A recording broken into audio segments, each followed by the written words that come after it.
She lit, she lit, she lit, she lit, she lit, she lit, she lit. Hello, she lit. It's she lit. Tell a friend. She lit. It's she lit. Tell a friend. Tell your mom.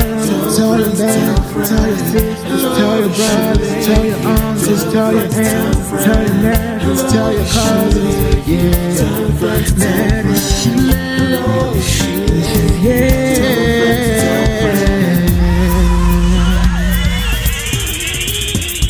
Hey guys, welcome back to my channel. Thank you so much for stopping by. First of all, I would just like to say thank you guys so much for all the love on my last video. I really appreciate it and it goes a long way from me. And I'm back with another video. Alright, so today I will be talking about something that I struggled a lot with, and I titled it Taking Control of Your Mind. And if you see me looking down, got my laptop right here as my cheat sheet. So cheat sheet? I don't know, whatever. So if you see me looking down, that's why I just made some notes just to make sure I don't miss out on anything I intended to say. I'm going to be talking about the benefits of mind control and how we can distract ourselves when the negative voices in our heads gets way too loud, when it just wants to take over. Like, relax. No. I don't know anyone who doesn't have, negative voices in their head, negative thoughts, things like that. I just think it's a part of life. It's also free will, the chance to make smart choices or bad choices, improve yourself and become a better version of yourself. This is all a part of life process, and through it there's a lot of ups and downs, rocky times, and we just need to find a way to help ourselves get through it, right? So a lot of times for me, negative thoughts appear in form of disguise, fear, doubt, or even something as simple as being nervous. And I think that a key to use your mind to conquer those negative thoughts is to first get crystal clear on what you want. A lot of us know what we want and what we don't want, but some of us don't. And this is very important because once you're crystal clear on what you want, from there you can use your imaginations and the power of your mind to bring whatever it is that you want into existence, regardless of whatever is at the back of your mind, whether you're doubtful of whether you can even achieve it or something. That's why you gotta press on into the power of your mind and use that power to literally bring that thing into existence. And of course, we're action silly, like, obviously. And don't get me wrong, this isn't like daydreaming or fantasizing or anything like that, no. And I'm going to explain further in a second. So of course, when you want to go for something in life, fear will come. You'll have doubts and wonder if you can really do it or not. And what matters isn't that those thoughts come into your head, because naturally they would. Instead, it's what you do when they come into your head that matters, right? So be aware, be prepared, and know that those thoughts will come regardless, but what you're not gonna do is allow them to stop you. The more aware you are, the quicker you can grab a hold of your mind and take control. Secondly, when you want something, you have to quit worrying about the how. Oh my gosh, how is this gonna happen? Oh my gosh, how am I gonna go from this to that? And this is where you let go of the manifestation of your desire and exercise your faith instead. I was once listening to a mindset coach that I really value a lot. She's really good at what she does, and she was talking about letting go of the outcome of your desire. So she gave this example. You know how sometimes we ask God for something, right? Like, let's say you ask God for an academic breakthrough, or let's say you ask God for $10,000 extra to help push through in your business, right? And let's say that there's nothing stopping you from getting that academic breakthrough, which is just getting good grades, or that there's nothing stopping you from getting that extra $10,000 towards your business, right? So that's assuming that you worked on your belief system. You've done the work on, understanding and believing that you're deserving of what you want, and that that you can achieve it, and that you got this. We're just gonna assume that that part is done, because in the process of manifesting something, believing is an important aspect. Like, you have to believe that you can achieve what you want to get, right? Because if you don't see yourself doing it, if you can't picture yourself in that in the area of what you want, then you can't necessarily go forward, right? So let's just believe that that part is done with. You already believe that you got this and you can achieve it. Now, the second step is where a lot of us struggle, including I, which is releasing the attachment to the outcome of what you want. I hope that makes sense. It doesn't sound too confusing. and I'll explain further, right? So basically, this is the same as the concept of faith. It's the same concept of manifestation, the same concept of getting what you want. That's the same concept faith has. You cannot ask for something without believing or having faith that you can receive it.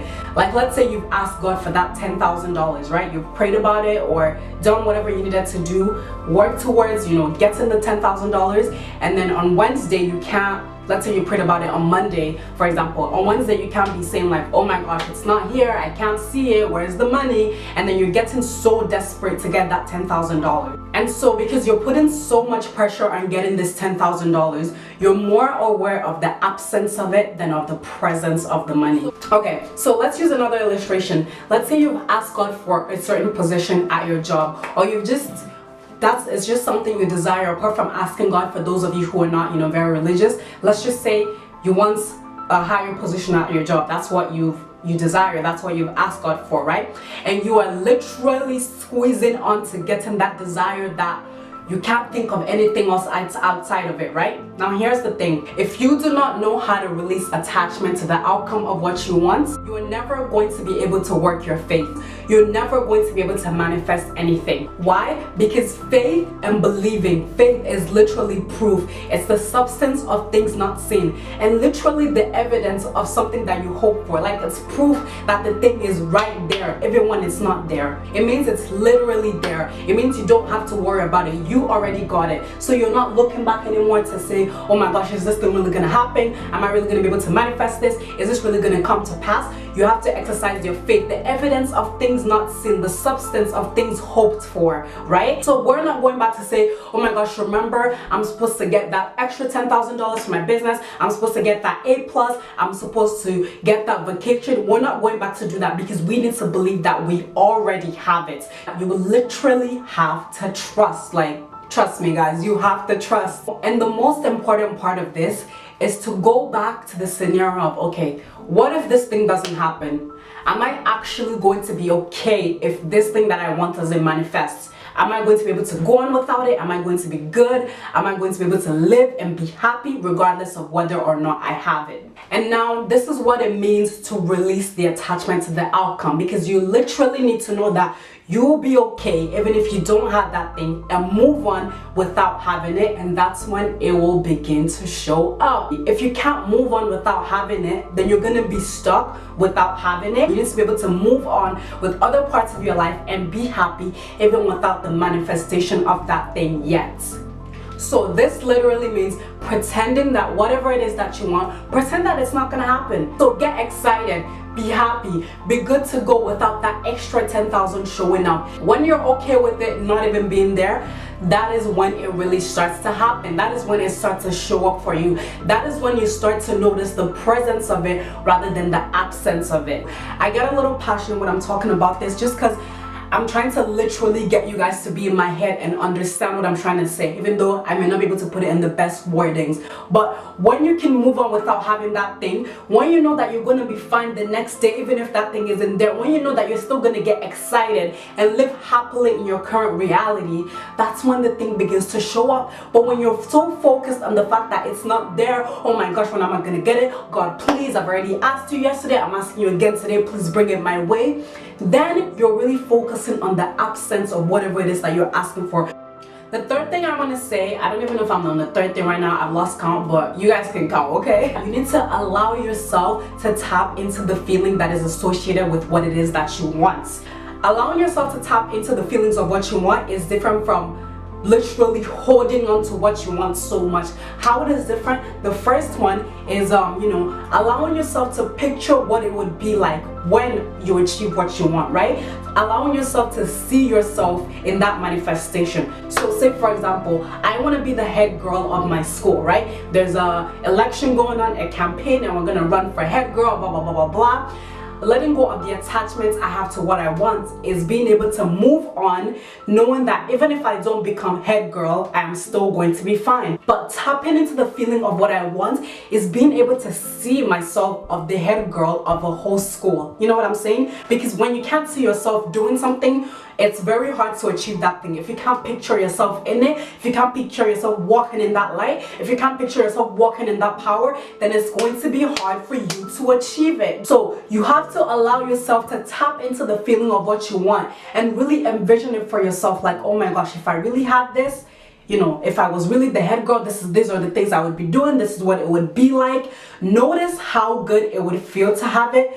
Double that feeling, triple that feeling, and go for it all. It doesn't have to be, you know, a head girl or running for the position of something, but whatever your situation is, apply it into your situation. Whether it's noticing how good it will feel to lose that weight, noticing how good it will feel to have that marital breakthrough, noticing how good it will feel to let go of that relationship.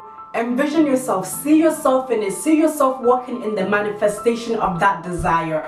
Then you are able to use your mindset to, you know, just push any negative thoughts that come your way in that process. Because if you can't see yourself doing it, honey, I'm sorry, but it's gonna be hard for you to do it. You know what I'm saying? All right, cool. So we're gonna move on, and the other thing I have to say is the method of erase and replace. So this is more focused towards when your mind starts wondering and thinking, oh, do I really deserve this? Can I really do it? Is this really for me? Should I really do this? You have to erase and replace. This is basically a positive mantra that kicks out negativity and opens doors for positive things to enter. I don't know, there's this saying, I can't exactly remember it right now, but oh yeah, it's the habit saying that if you want to let go of a bad habit, you have to replace it with a new one. You can't just leave the space that habit was taken blank unless it's still gonna be there because you haven't replaced it with anything else. A lot of times when I want to do something and it's seeming impossible, or I'm feeling weary or fearful that I may not be able to do it, I erase that thought and replace it like Ryan Destiny did in the Girls Trip, if you guys have seen the movie. And I literally tell myself that if I will it, I can have it all, everything, not some of it, not half of it, not only what my strength or my capabilities can do, because you know what, at this point it's not even about my capabilities anymore, right? So like, you guys see how everything I'm saying ties in with each other, like trusting, believing, having faith, letting go of the outcomes of your desire, telling yourself that if you will it, then you can have it all. And you know, while you're replacing that negative thoughts with positive thoughts, it goes beyond just your thoughts. It also comes to your life as a whole. You know, what kind of people do you surround yourself with? What I'm trying to say is that you have to allow your surroundings to be a reflection of what you want. If you want something that looks like B, then your associations gotta look like B, not C. You know what I'm saying? So you have to align your surroundings with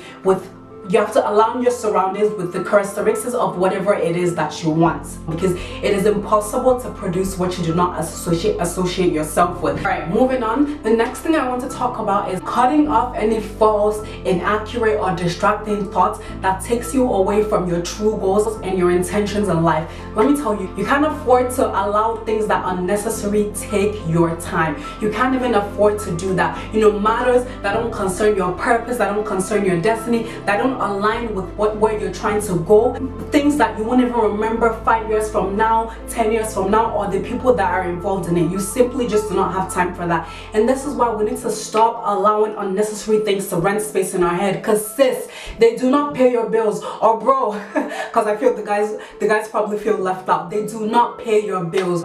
If something isn't helping you build yourself up into the person you want to become, then it needs to cut. Like, you can't afford to spend your time on it. And in the process of working on yourself, stop berating yourself for being imperfect or being a work in progress. Instead, start embracing it, because the truth is, this doesn't mean that you're not good enough for today. It just means that you want a better tomorrow. It just means you're determined to expand your mind and cultivate your gifts, but never that you're not good enough. So do you guys kind of see how everything works hand in hand with your mind? Because I tell you, everything is really, you know, how it is in your mind and how you process it, how you let it flow through your mind, right? And so a new mind, a new perspective, a new way of looking at your situations is what you need to kickstart the year. Because if your mind is ready, then you already know that this year there's going to be blessings, there's going to be miracles, there's going to be opportunities. Yes, there's going to be some struggles, there's going to be some challenges, but even the struggles are just an opportunity for you to show off your victory if your mind can handle the change. It's all in your mind, because your limitations,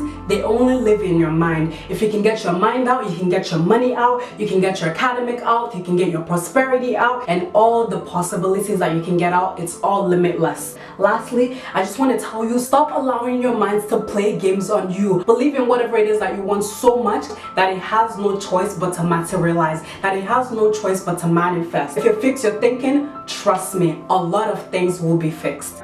Thank you guys so much for watching. Don't forget to give this video a thumbs up, share if you'd like, or if you know anyone that could, you know, use some of the things that I said in this video. And I'll see you guys in my next video. Bye guys. Mwah. Bye.